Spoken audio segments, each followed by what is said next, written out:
I'm Jim Niss. I taught at Western for approximately 25 years. Well, I grew up on a farm in northern Illinois. I'm Judy Niss. Went to an inner city high school in Chicago. My parents were factory workers. I was the first in my family to go to college. Since I was the very first of my extended family to go to college, it was an unknown.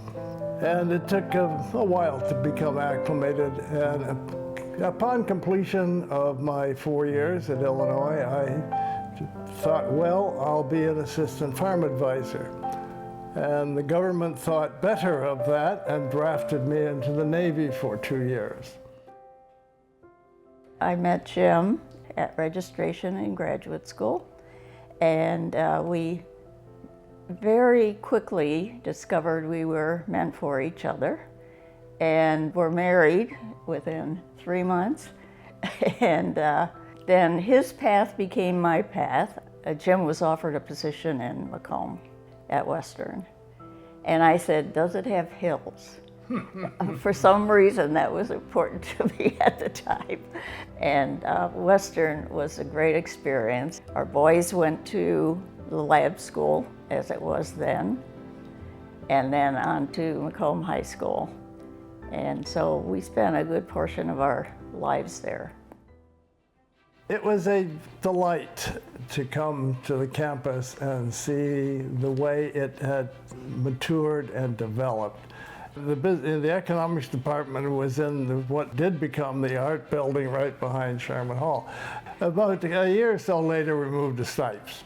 And it was a wonderful building to work in at that time.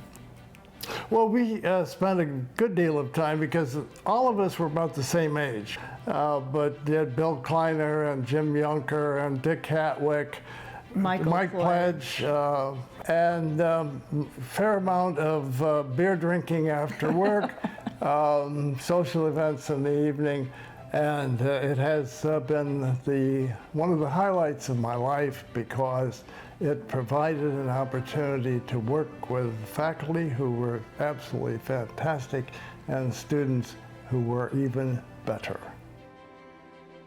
College has become very expensive, and it's important that students persist and make it through the graduation process.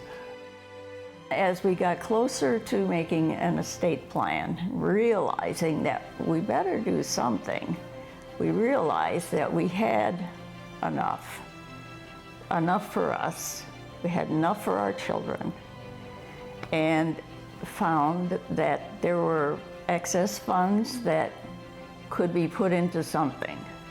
And that something for us has been overriding our entire careers, was education. Establishing a scholarship builds character, skills, and tools. So given what we can afford, what most faculty can afford, scholarships clearly is the direction to go.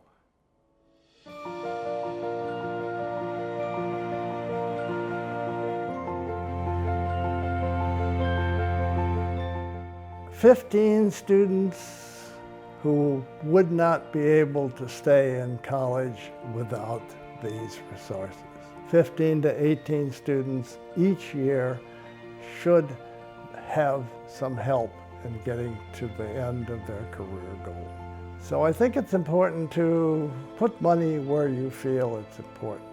And I think education is extremely important. My advice for people looking at their estate plan is think about what your whole life has been, maybe an underlying theme. And I think you can tell from our conversations that education has been a big theme. Education is the keystone of a life.